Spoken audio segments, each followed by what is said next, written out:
Bismillahirrahmanirrahim. Elhamdülillahi Rabbil alemin ve salatu ve selamu ala eşrefil enbiya vel murselin vel akibetu lil muttaqin ve la udvana illa ala zalimin. Rabbi şrahli sadri ve yessirli emri ve hlul ugdeten min lisani yefkahu kavli emma ba'd. Möhtərəm müsəlmanlar, ilk öncəsi salamlayıram. Esselamu aleykum və rahmetullahi və barakatuh. Amma sonra bugünkü dərsimiz yenə də Samir Firdovsioğlu'na rəddiyə silsiləsindən olacaqdır. Və bəlli olduğu kimi keçən dərslərimizdə mən Samir Firdovsioğlu'nun yazdığı, keçdiyi Təqlid adlı dərsə rəddiyə verdim və bu barədə olan əhkamları bəyan etdim və bəyan etdim axırıncı dərslərdə də, iki dərsdə Əhl-i Sünnə vəl Cəmaanın böyük 4 imamı, İmam Əbu Hanifə, İmam Malik, İmam Şafii və İmam Əhməd rəhmətullahi aleyhim, yəni Allah hamısına rəhmət etsin, onların təqlid mövzusunda və ya ittiba mövzusunda olan sözlərini qeyd etdim və bəyan etdim ki, ümumiyyətlə 4 imamın 4'ü də kör-körana təqlidi rədd etmişlər, buna qarşı olmuşlar ki, həmin sözlərində bunu açıq-aydın hər kəsin başa düşəcəyi bir dildə bunu neyləmişlər, bunu bəyan etmişlər. Və indi isə bugünkü dərsimizdə Allahın izni ilə Samir Firdovsioğlu'nun başqa bir dərsi Məzhəb və Sələfilik adlı dərsində qeyd etdiyi, dediyi bəzi sapıq fikirlərə rəddiyə verməyə çalışacağım Allahın izni ilə. Lakin birinci gəlin qulaq asaq görək Samir Firdovsioğlu nə deyir? Məzhəblə bir də bizim müasir zamanda sələfilik arasındakı fərqlərə toxunmaq. Bir tərəfdə iki tərəfin bir gözündə sələfiliyi qoyan, o bir gözündə məzhəbi qoyan. Yəni, məsəl üçün, mən deyirəm sələfi deyiləm. Mən özümə deyirəm, mən deyirəm sələfi deyiləm. Lakin qəsdim o deyil ki, mən ümmətin sələfinə tabi deyiləm. Yəni, bunu kim deyər ki, mən sələfə tabi deyiləm? Hətta əşarlar belə, Əl-Nəqqar məsəl üçün, Cəvharat-ı Təvhid kitabında deyir ki, Qulul xeyr fi ittibə' sələf. Bütün bir xeyir nədir? Sələfə tabi olmaqdır. Heç bir əşari dönüb deməz ki, məsəl üçün, daha doğrusu yəni əşarlar əsədir, deməz ki, biz sələfə tabi deyilik, sahabələrə tabi deyilik. Hamı, yəni, əhl-i sünnəti və cəmaatın içində olan, yəni, sünnətə özünü nisbət edən cəmaatların hamısı deyir ki, biz deyir sələfə tabi deyilik. Doğru diyorsa yox, yəni, görmüşsün ya, hansı sözünü sünnətə nisbət edən deyirsin ki, sələfə tabi deyilik. Lakin mən deyəcək ki, mən sələfi deyiləm. Qəsdim odur ki, bu zamanda ki, bu özünü sələfi adlandıran və məsəl üçün, digər cəmaatların hamısı bilə kim baxan, onu cərh edən, bunu cərh edən falan, mən deyək ki, onlardan deyiləm. Çünki bu günləri sələfi deyəndə avtomatik olaraq onlar ağla gəlir. Amma yine onlar. Necə ki... Bax belə, görüldüyü kimi bu şəxs, yəni heç cür qəbul edilməsi mümkün olmayan bir ifadə deyir. Yəni, mən sələfi deyiləm, amma heç kim çıxıb deyəməz ki, mən sələfə tabidir. Bu, ümumiyyətlə, absurd bir fikirdir. Bu, ümumiyyətlə, nədir? Absurd bir fikirdir. Təbii ki, sələfə tabi olan, sələfə də nisbət olunmalıdır. Ya, bu, necə ola bilər ki, mən çıxım deyim ki, tutaq ki, ya biri çıxım desin ki, mən sələfilərə tabiyəm, lakin mən sələfi deyiləm. Yəni, bu absurddur, yəni. Çünki nisbət mütləq olmalıdır. Mütləq olmalıdır. Ona görə ki, niyə görə olmalıdır? Niyə görə olmalıdır? Bidət əhlindən ayrılmaq üçün. Çünki sələf alimləri nədən özlərini sələfə nisbət ediblər? Bidət əhlindən seçilmək üçün, ayrılmaq üçün. Və ümumiyyətlə sələfilik barədə qısaca bir məlumat vermək istəyirəm. Ümumiyyətlə sələfi məfhumu, əs-sələfiyyə və ya sələfi bu iki cürdür, iki növdür. Zaman etibarı ilə. Bu birincisi amdır, yəni ümumidir, ikincisi xasdır və xüsusidir. Yəni am deyəndə, ümumi deyəndə o kəslər ki, deyirlər ki, mən sələfiyəm və ya biz sələfiyik, burada qəsd odur ki, yəni biz sələfə tabiyik. Ümmətin sələfinə tabiyik və sələf kəlməsi əvvəldə olanlar və ya keçmişdə olanlar. Bu kəlmə Quran-ı Kərimdə də istifadə olunmuşdur. Və bundan murad nədir? Yəni, müxtəsər olsun deyənə çox dərinlərə gedmək istəmirəm. Müxtəsər olsun deyənə bunun deməklə kifayətlənirəm. Və sələf deyəndə də biz kimi qəsd edirik? Sələf-ü salihin, yəni əməli salih olan və ya salih olan sələflərə özümüzü nisbət edirik. Çünki sələfdə salih olanlar kimi talih olanlar da var. Yəni, əməli salih olanlar kimi əməli pis olanlar da vardır və ya olmuşdur. Lakin biz sələf deyəndə özümüzü kimə nisbət edirik? Sələf-i salihin, salih sələflərə nisbət edirik. Və bu cür nisbət ümumidir ki, Peyğəmbər sallallahu əleyhi və səlləmin zamanından ta qiyamətə qədər olan kəslər, hər kəsən özünü bu cür nisbət edə bilər ki, tutaq ki, mən və ya biz sələfiyik. Yəni, buradan qəsdimiz nədir? Yəni, sələfə tabi və ya onların cızdığı yol üzrəyik, belə deyək. Onların getdiyi, onların cızdığı yol üzrəyik. Lakin ikinci qism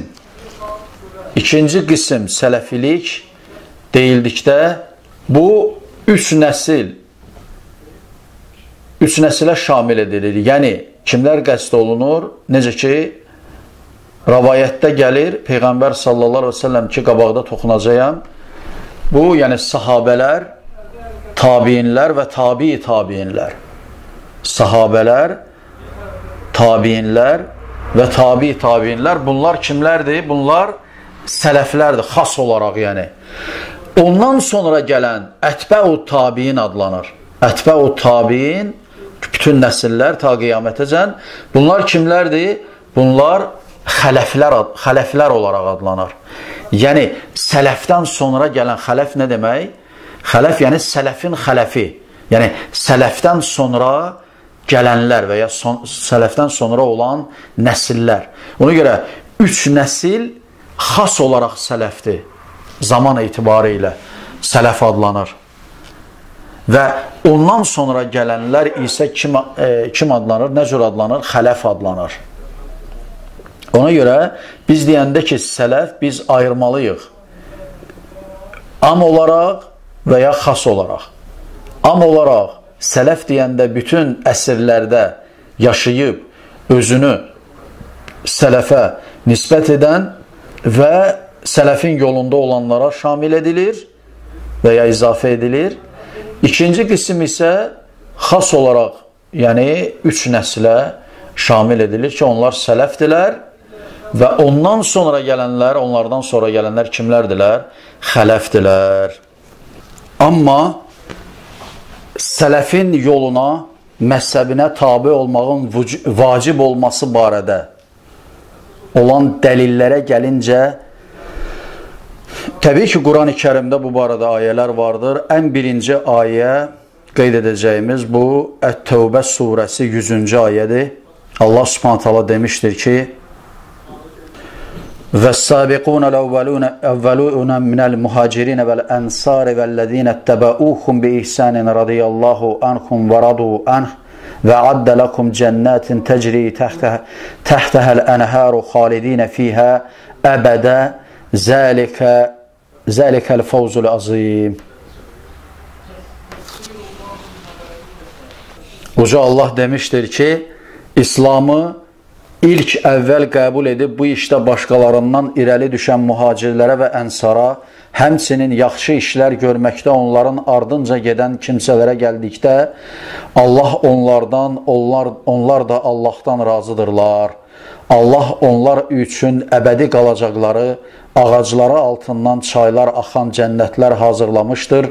Bu böyük bir qurtuluşdur. Bu böyük bir qurtuluşdur. Ət-Təvbə surəsi 100-cü ayə. Görüldüyü kimi, bu ayədə Uca Allah İslamı ilk əvvəl qəbul edən mühacirləri və ənsarları məth edir, səna edir onlara. Və sonra nə deyir? وَالَّذِينَ اتَّبَعُوهُمْ بِإِحْسَانٍ رَضِيَ اللّٰهُ عَنْهُمْ. Və hansılar ki, gözəl biçimdə ihsan ilə onlara tabi olarlar, onların izi ilə gedərlər. Yəni kimlərin? Mühacirlərin və ənsarların. Mühacirlər və ənsarlar kimlərdir? Sahabələrdir. Yəni bəllidir ki, sahabələr iki qismə bölünmüşlər.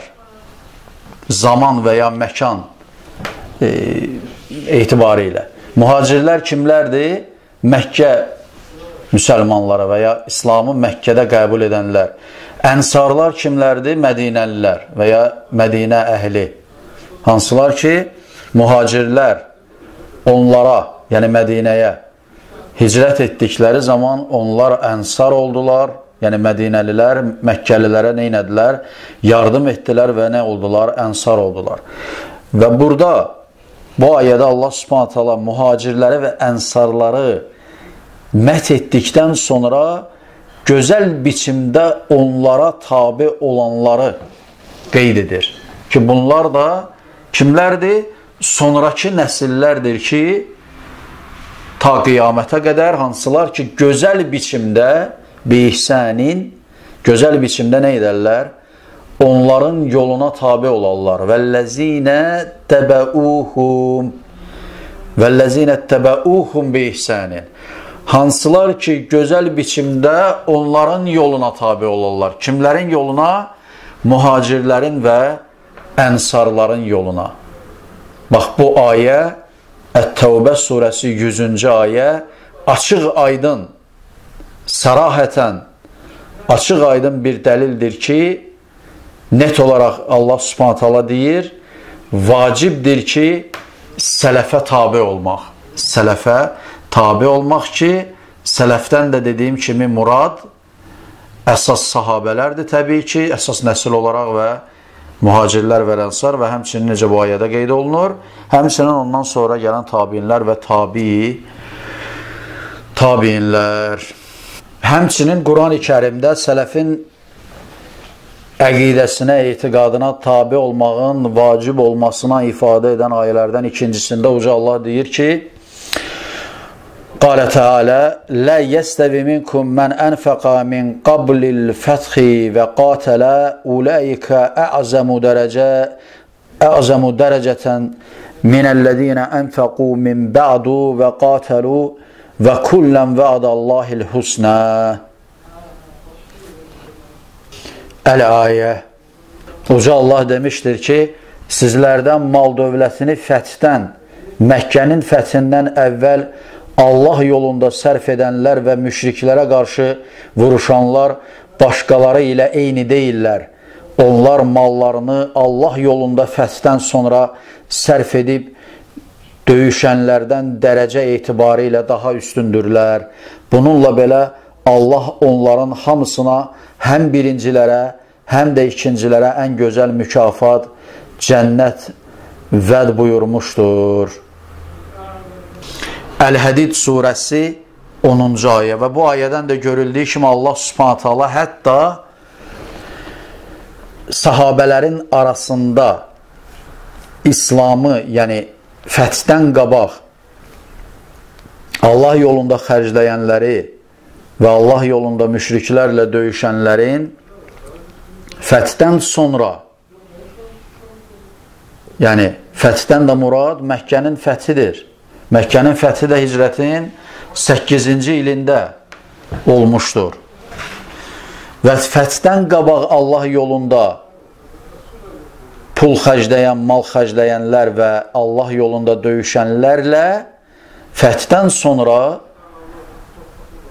Allah yolunda xərcləyib, Allah yolunda döyüşənlərin fəzilətləri və ya dərəcələri necə ayədə deyir, bir deyildir. Və əvvəl döyüşənlərin dərəcələri daha əzəmətlidir. Lakin buna baxmayaraq Allah Subhanahu taala hər ikisinə, hər iki dəstəyə necə deyərlər, gözəlliklər vəd etmişdir və husnadan da murad cənnətdir və nemətləridir. Əl-husnadan da murad nədir? Cənnət və nemətləridir. Və görüldüyü kimi, hətta Allah Subhanahu taala bu ayədə, Əl-Hədid surəsi 10-cu ayədə, hətta sahabələrin arasında, yəni sahabələrin bəzilərindən üstün bir dərəcəyə sahib olduğunu açıq aydın bəyan edir. Və bu da nə ifadə edir? Fəthdən, yəni ayırıcı bir meyar olaraq Məkkənin fəthi qeyd olunur və Məkkənin fəthindən öncə Allah yolunda mallarını xərcləyənlər və Allah yolunda döyüşənlərlə fəthdən sonra Allah yolunda mallarını xərcləyənlərin və döyüşənlərin məqamı, dərəcəsi bir deyildir. Əvvəlkilərin məqamı daha yüksəkdir. Və təbii ki, birinci nəsillərin, yəni İslamda olan birinci nəsillərin də təbii ki, məqamı, dərəcəsi daha yüksəkdir. Və onların yoluna tabi olmaq əfsəldir, mühümdir, vacibdir. Həmçinin başqa bir ayədə və ya ayələrdə Allah Subhanahu taala həmçinin, yəni sahabələri məth edir və Əl-Həşr surəsi 8-ci 10-cu ayələrdə Uca Allah buyurur ki: Qalə Teala lil-fuqara'il muhacirinəl-ləzīnə uxricu min diyarihim və əmzalihim yebtəğuna fadlan minallahi və ridvana və yansurunallah və rasulahu ulaika humus-sadiqun vəl-ləzīnə tabawwa'ud-dara vəl-īmana min qablihim yuhibbuna man hacara ilayhim və la yeciduna fi sudurihim hacatan mimma utu və yu'siruna ala anfusihim və law kana bihim xassasa və man yuqa şuqqa nafsihi fa ulaika humul muflihun. وَالَّذِينَ جَاءُوا مِنْ بَعْدِهِمْ يَقُولُونَ رَبَّنَا اغْفِرْ لَنَا وَلِإِخْوَانِنَا الَّذِينَ سَبَقُونَا بِالْإِيمَانِ وَلَا تَجْعَلْ فِي قُلُوبِنَا غِلًّا لِلَّذِينَ آمَنُوا رَبَّنَا إِنَّكَ رَءُوفٌ رَحِيمٌ. Uca Allah demiştir ki, bu qənimət yurdlarından qovulub çıxardılmış, Allahdan mərhəmət və riza diləyən, Allaha və onun Peyğəmbərinə kömək edən yoxsul mühacirlərə məxsusdur. Onlar imanlarında, sözlərində və işlərində doğru olan kimsələrdir. Onlardan, mühacirlərdən əvvəl Mədinədə yurt salmış və Muhammed əleyhissalama qəlbən iman gətirirmiş kimsələr, ənsar, öz yanlarına, şəhərlərinə mühacirət edənləri sevər, onlara verilən qənimətə görə ürəklərində həsəd, qəzəb duymaz, özləri ehtiyat içində olsalar belə onlara özlərindən üstün tutarlar. Allah tərəfindən nəfsinin xəsisliyindən, tamahından qorunub saxlanılan kimsələr məhz onlar nicat tapıb səadətə, cənnətə qovuşanlardır. Onlardan, mühacirlərdən və ənsarlardan sonra gələnlər belə deyərlər: Ey Rəbbimiz, bizi və bizdən əvvəlki iman gətirmiş din qardaşlarımızı bağışla, bizim qəlblərimizdə iman gətirənlərə qarşı kinə, həsədə yer vermə. Ey Rəbbimiz, sən həqiqətən şəfqətlisən, mərhəmətlisən. Əl-Həşr surəsi 8-ci 10-cu ayədə Allah Subhanahu taala sahabələrin arasında olan o dönəmdəki baş verən hadisələri vəsf edir və mühacirlərin və ənsarların fəzilətlərini qeyd edir. Təbii ki, Quran-ı Kərimdə bu cür ayələr çoxdur. Yəni, sahabələrin fəziləti və ya sahabələrin yoluna tabi olmağın fəziləti barədə çoxlu sayda ayələr vardır, lakin mən 3 ayənin qeyd edilməsi ilə kifayətlənirəm. Həmçinin bu barədə 2 dənə hədis Peyğəmbər sallallahu əleyhi və səlləmin sünnəsindən qeyd edəcəyəm. Allahın izni ilə İmam Əl-Buxari, İmam Müslim və başqa mühəddislərin Abdullah ibn Məsuddan rivayət etdikləri hədisdə deyilir ki, Abdullah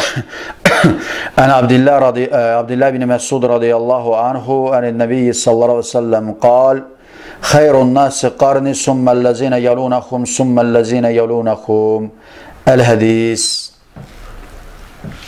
Abdullah ibn Məsuddan, Allah ondan razı olsun, rivayət edilmiş hədisdə deyilir ki, Peyğəmbər sallallahu əleyhi və səlləmdən rivayət etmişdir ki, demişdir ki, insanların ən xeyirlisi mənim əsrimdə olanlardır, sonra onların ardınca gələnlər, sonra onların ardıcan gələnlər. Bu hədisi İmam Əl-Buxari Səhih kitabında 3651-ci hədis, 6429 sayılı hədis və İmam Müslim Səhih kitabında 2533 sayılı hədisdə rivayət etmişdir. Həmçinin bu hədisi başqa mühəddislər də rivayət etmişlər.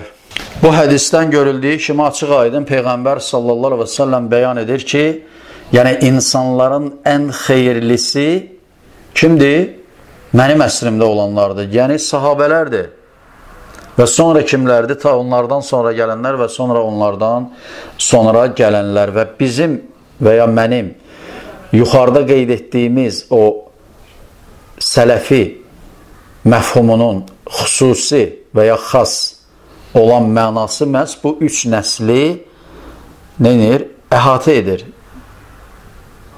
Yuxarıda mən dedim ki, bəs sələfi məfhumu, yəni xas olaraq 3 nəslə şamil edilir. Ondan sonra gələnlər isə artıq kim olur? Xələf olur və ya xələfilər olurlar. Və bu hədis də buna nədir? Dəlil təşkil edir. Həmçinin İmam Əl-Buxari, İmam Müslim və başqa mühəddislərin rivayət etdiyi hədisdə, hansı ki Əbu Səid Əl-Xudridən rivayət edilmişdir. Hədisdə deyilir ki, Ən Əbi Səid Əl-Xudri radiyallahu anhu qalə Rasulullah sallallahu aleyhi və səlləm: "La tasubbu əshabi fələv ənə əhədəkum ənfəqa mislə Uhudin zəhəbən mə bələğə muddən əhədihim və lə nəsifəh." Əbu Səid Əl-Xudridən, Allah ondan razı olsun, rivayət edilmişdir ki, demişdir ki, Peyğəmbər sallallahu aleyhi ve sellem demişdir ki, mənim əshabımı söyməyin. Əgər sizdən biriniz Uhud dağı mislində nəfəqə, sədəqə vermiş olarsa, qızıldan sədəqə vermiş olarsa,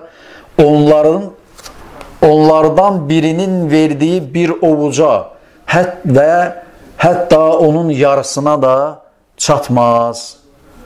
Yəni sizin sonraki gələn nəsillərin, yəni Peyğəmbər sallallahu aleyhi ve sellem bunu demək istəyir, Uhud dağı qədər, misli qədər nəfəqə sədəqə verməyiniz, qızıl sədəqə verməyiniz, hətta onlardan birinin verdiyi bir ovuca və ya onu hətta yarısına da çatmaz. Bu nə ifadə edir? Bu onu ifadə edir ki, onların etdiyi əməl sizin etdiyiniz əməldən daha üstündür, daha əfsəldir. Bu hədisi İmam Əl-Buxari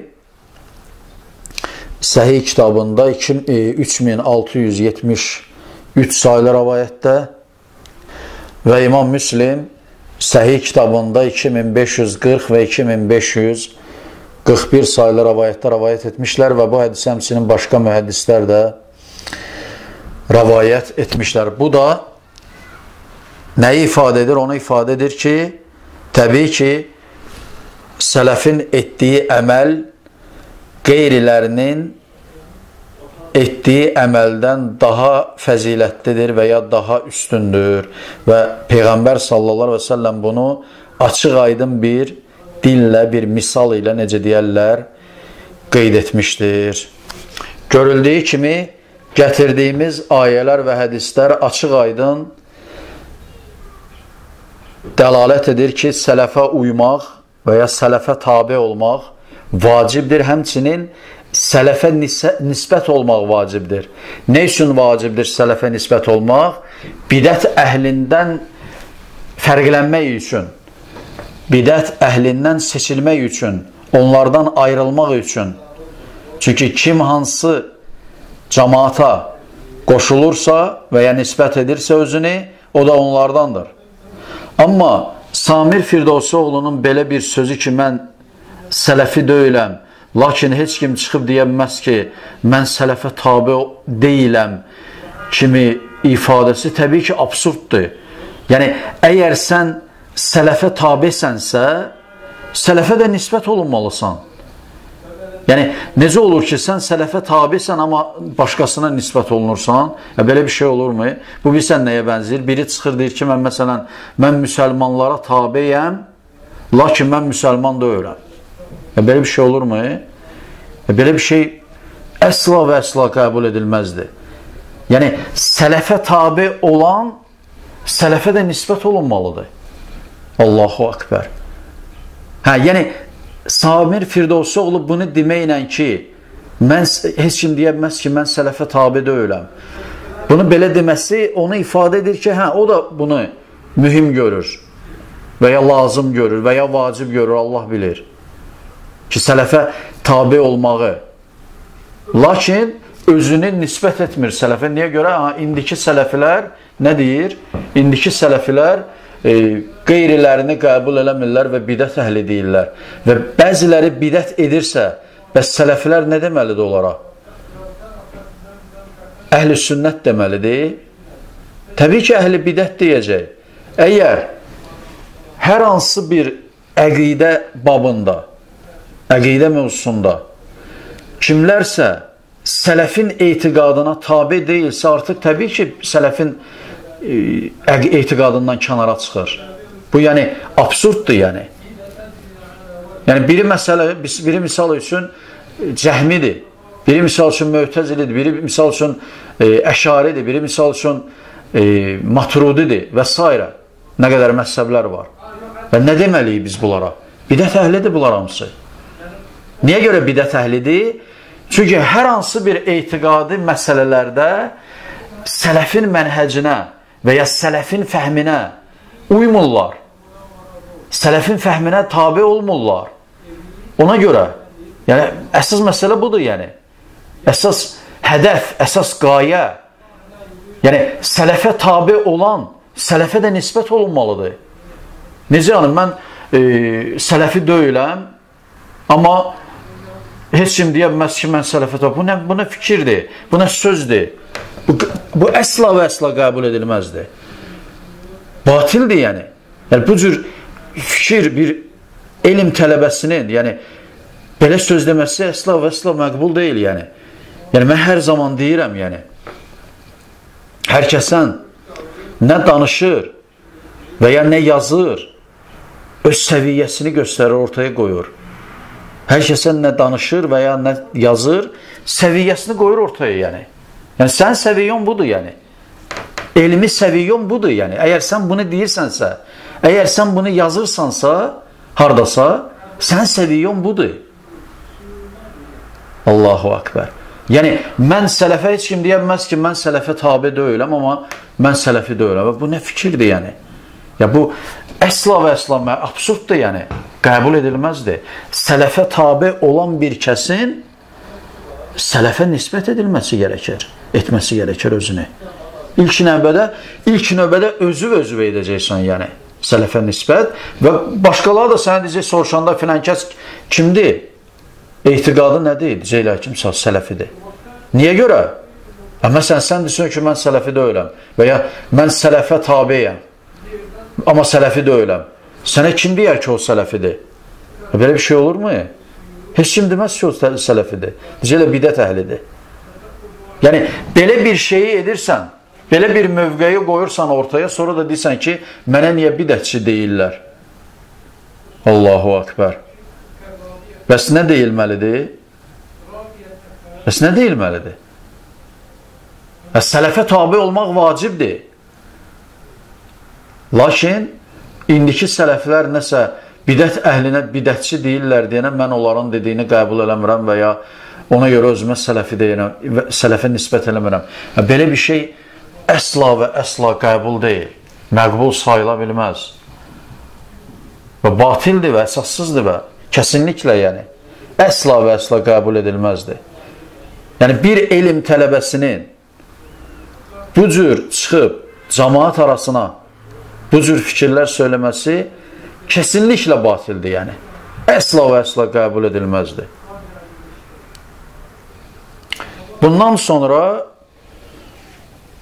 Samir Firdovsoğlu Maliki məzhəbi alimlərindən Hicrətin 1041-ci ilində vəfat etmiş Əl-Ləqqani Burhanuddin İbrahim ibn İbrahim Əl-Ləqqani Əl-Malikidən və ya onun Cəvharatut Təvhid adlı kitabından iqtibas gətirir və hansı ki demişdir ki, deməli, həmin mənzuməsində deməli, Əşari məzhəbinə mənsubdur, Maliki, yəni fiqdə Maliki olsa da, yəni Ləqqani etiqadda, əqidədə Əşari məzhəbinə mənsub olub.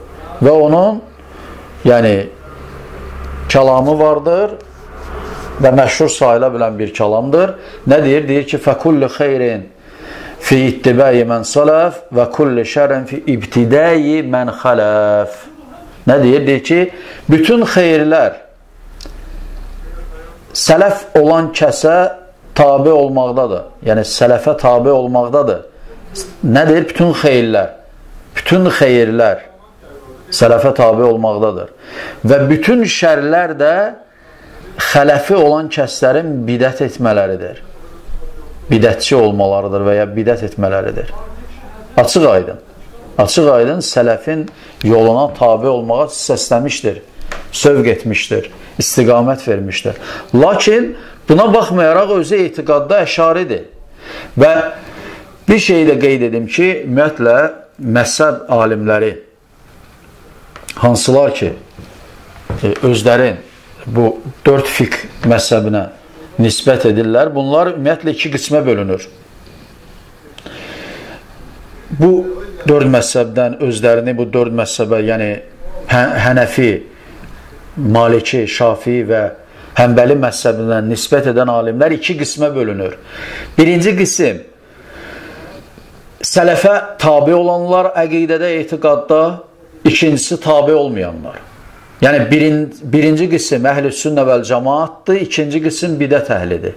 Baxmayaraq ki, 4 məzhəbdən hər hansı birinə tabi olub. Buna görə də, ümumiyyətlə, Samir Firdovsoğlu həmin dərsdə məzhəb ilə və ya məzhəblər ilə və ya 4 məzhəb ilə sələfilik arasında və ya sələfiliyin arasını ayırmağa cəhd etmişdir ki, bu məqbul deyil. Zaten o 4 məzhəb sələfin məzhəbidir. Yəni, əhl-i sünnə vəl cəmaanın məzhəbidir. Fiqh məzhəbləri, yəni. O 4 məzhəb əhl-i sünnə vəl cəmaanın fiqh məzhəbləridir. Və bu iki məfhumu bir-birinə qarşı qoymaq batildir, yəni. Yəni, həmin 4 məzhəb sələfin məzhəbidir və ya sələfilik həmin 4 məzhəbdir. Lakin 4 məzhəbə tabi olan alimlərdən hamısı sələf deyildir.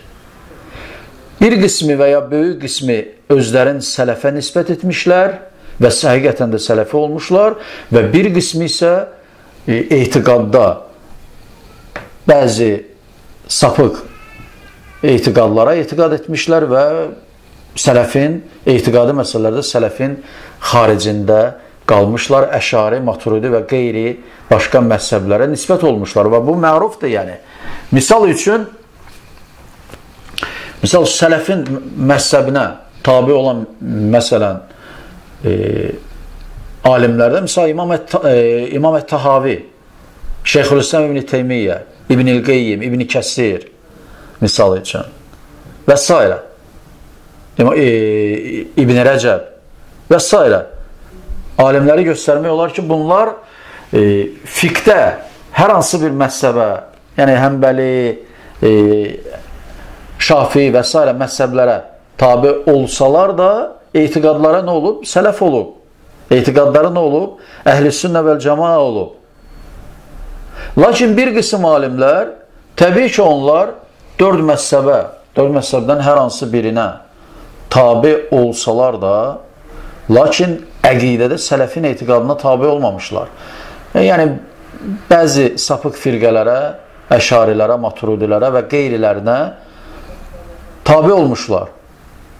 Bu səbəbdən də, ona görə biz deyəndə ki, o dörd məzhəbə nisbət, özlərini dörd məzhəbə nisbət edən alimlər, onlardan məsələləri var ki, sələfin etiqadında deyil hər hansı bir məsələdə. Misal üçün, Allahın sifətləri babında bir çox özünü sələfə nisbət edən alim, məsələn, əşari və ya maturidi mövqeyindədir.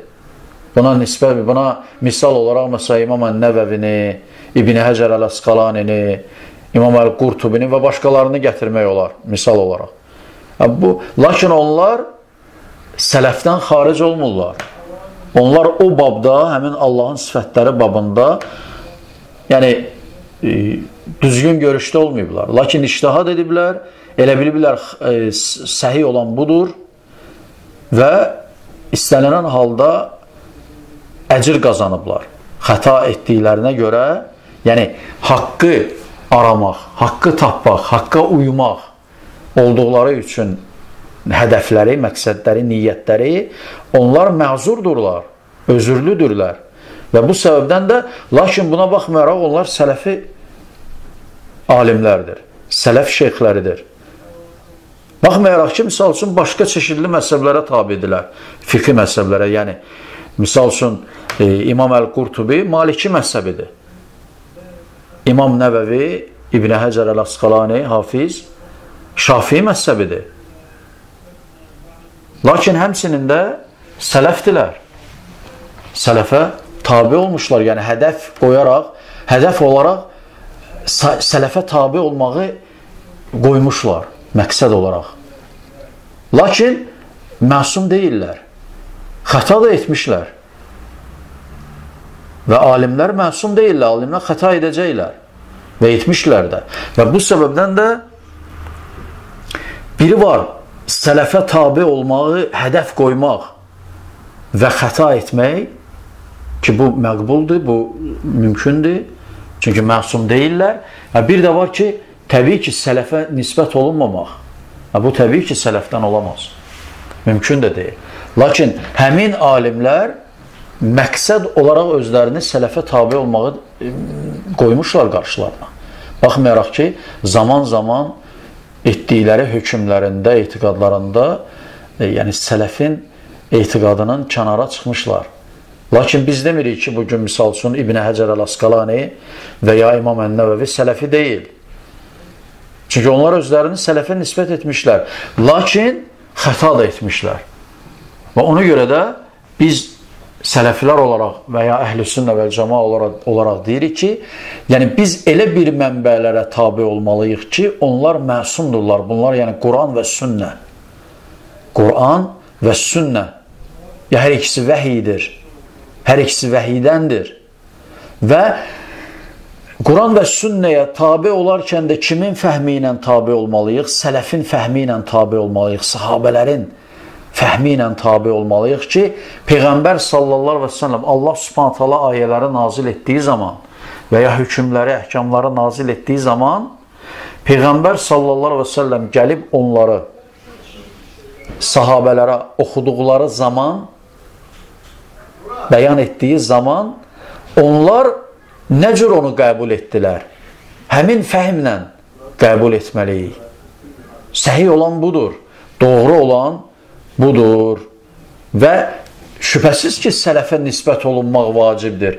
Çünki sələfə nisbət olunmaq həm də bidət əhlindən çəkinmək deməkdir, imtina deməkdir. Necə biz deyirik və ya şəriət deyir, La iləhə illallah, Muhammedən Rasulullah, La iləhə illallah, Allahdan başqa haqq məbudu yoxdur, ibadətlərin yalnız tək bir olan Allaha edilməsi lazımdır. Bu nəyə görə edilir? Ona görə ki, etiqad səhi olsun, sağlam olsun. Həmçinin sələfə nisbət olunma da olmalıdır. Çünki nisbət mühümdür. Yəni, bu cür absurd fikirlərin istifadə edilməsi əsla və əsla qəbul deyil. Rədd olunmalıdır. Yəni, sən əgər sələfisənsə, sələfin nisbət olunmalısan. Çünki sələflər bunu belə ediblər, yəni. Yəni, orta əsrlərdə yaşayan alimlər, bütün əsrlərdə belə deyək, ta bizim günümüzdəcən gələn sələflər, o kəslər ki, həqiqətən də hədəfləri sələfə tabi olmaq olub, onlar özlərini sələfə nisbət etmişlər. Heç bir alim deməyib ki, mən sələfi deyiləm, ancaq heç kim deyəməz ki, mən sələfə tabi deyiləm. Belə bir şey ola bilərmi? Bunu demək batildir, yəni. Bunu bu cür demək mümkün deyil, yəni. Ona görə sələfə nisbət olunmaq vacibdir və Əl-Laqaninin bu sözü deməsi, yəni onun niyyətinin saflığını bəlkə də ifadə edir. Allah bilir. Və ya hədəfinin sələfə tabi olmağın önəmini ifadə edir. Və bir alim bunu belə deyirsə, təbii ki, onun niyyəti, məqsədi, hədəfi sələfə tabi olmaq olmalıdır. Lakin hər hansı bir məsələdə xəta etməsi onu sələfin sıralarından çıxarmır. Çünki biz demirik ki, alimlər məsumdur. Alimlər xəta edərlər. Etmişlər də. Lakin əgər bir alim hədəfini, məqsədini sələfə tabi olmaq qoymuşdursa və hər hansı məsələlərdə xəta etmişdirsə və sələfin mövqeyinə müxalif olmuşdursa, o yenə də sələfi olaraq qalır. O sələfdən xaric olunmur. Lakin xüsusi o məsələlərdə artıq sələfi ondan həmin rəy götürülmür. Həmin məsələlərdə, misal üçün, o şəxsdən və ya o alimdən o rəy, xətalı rəy, belə deyək, ondan nə edilir? Götürülmür. Daha güvənilən olanı, daha isabətli olanı götürülür, yəni. Məlumdur, yəni. Bu barədə en qədər misal gətirmək olar, yəni. Mümkündür. Lakin biz bu qeyd olunanları qeyd etməklə kifayətlənirik Allahın izni ilə. Necə ki, misal üçün İmam Əhməd Əbdus ibn Malikə yazdığı risaləsində qeyd edir ki, qalə İmam Əhməd fi risaləti Əbdus ibn Malik usulü sünnə indənə ət-təməssük bimə kən aleyhi əshabun nəbi sallallahu aleyhi və səlləm. İmam Əhməd Əbdus ibn Malikə yazdığı risaləsində qeyd edir, deyir ki, bizim nəzdimizdə sünnətin əsasları Peyğəmbər sallallahu aleyhi və səlləmin əshabından olan kəslərə tabi olmaqdır, onların yolu ilə getməkdir. Ümumiyyətlə, sələf alimlərindən bu cür rəylər, bu cür sözlər çox gəlmişdir, çox rəvayət edilmişdir. Yalnız birini qeyd etməklə düşünürəm, bəs edir, kifayətdir. Və dediyim kimi, sələf alimləri Əhl-i sünnə vəl cəmayə və sələfə nisbət ediblər özlərini ona görə ki, bidət əhlindən ayrılmaq üçün və bu vacibdir. Əgər sələfə nisbət olunmasan, bidət əhlindən necə ayrılacaqsan? Ayır görək özünü bidət əhlindən. Çünki bidət əhlindən ayrılmaq vacibdir, bidətlərdən uzaqlaşmaq vacibdir və ya sünnətə tabi olmaq vacibdir. Sünnətə tabi olmadan və ya əhl-i sünnəyə tabi olmadan, sələfə tabi olmadan və ya nisbət olmadan bidət əhlindən nə cür nə ayrılacaqsan və ya nə cür özünü onlardan ayıracaqsan, mümkündür, əsla və əsla mümkündür. Və bu səbəbdən də belə fikirlərin səslənməsi batildir, əsassızdır və qəbul edilməzdir. Və buna həmçinin Peyğəmbər sallallahu aleyhi və səlləmdən rəvayət edilmiş olan məşhur hədisdə deyilir, hansı ki 73 firqə hədisi adlanır. Orada soruşanda ki, onların əlaməti ki, hansı ki, bir dənə firqə ki, cənnətə girəcəkdir, nə deyir? Deyir ki, bugün mənim və əshabımın olduğu yol üzrə olan kəslər. Beləliklə, bu mövzumuzu burada tamamlayırıq, dərsimizi tamamlayırıq, lakin mövzu tamamlanmadı. Mövzudan, yəni, yalnız bir parçasını qeyd etmək və ona şərh verməklə kifayətləndik. Lakin mövzu tamamlanmadı və bu mövzunu inşallah Allahın izindən davam edib qeyd etdik, yəni Samir Firdovsoğlu'nun qeyd etdiklərinə inşallah Allahın izindən açıqlıq, aydınlıq gətirməyə çalışacağım və sonda Uca Rəbbimiz Allah'a həmd sana edirəm. Peyğəmbərimiz Muhammed sallallahu aleyhi ve sellemə, onun əhl-i beytinə, bütün sahabələrinə və gözəl biçimdə qiyamətə qədər onların yoluna tabi olanların üzərinə Allahın salavatı və salamı olsun. Esselamu aleykum və rəhmətullahi və bərəkatuhu.